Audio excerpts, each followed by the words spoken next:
एक बार बादशाह अकबर को पान की तलब हुई। उन्होंने अपने एक खास पान वाले को पान लगाने के लिए कहा।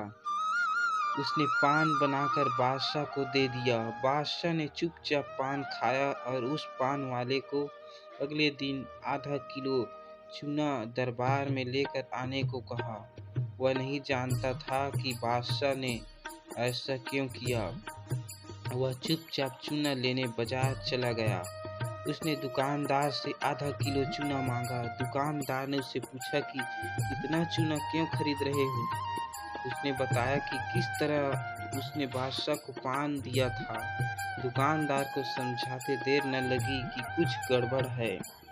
उसने पान वाले को समझाया कि दरबार में चूना लेकर जाने से पहले बहुत सारा घी पीकर जाना। उसने सलाह मानकर वैसा ही किया और दरबार में जाने से पहले खूब सारा घी पी लिया। दरबार में पहुंचने पर बादशाह ने उसे सारा चूना खाने को कहा।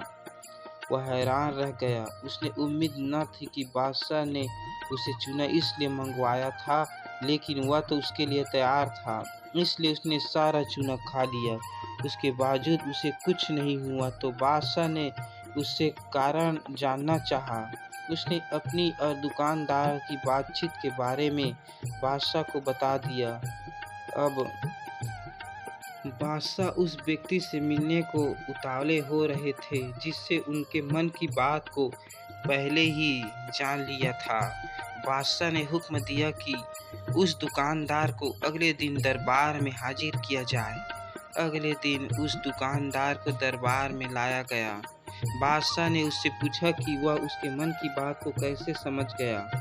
तब दुकानदार ने कहा, हुजूर, जब वह आदमी मेरे पास चूना खरीदने आया था तो मैंने उससे पूछा कि इतने चूने का क्या करोगे।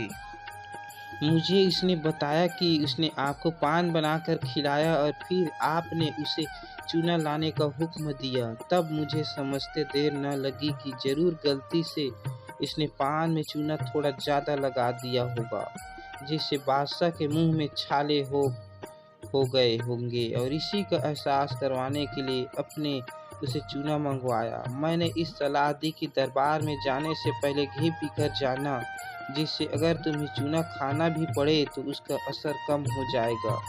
यह दुकानदार और कोई नहीं बीरबल ही थे।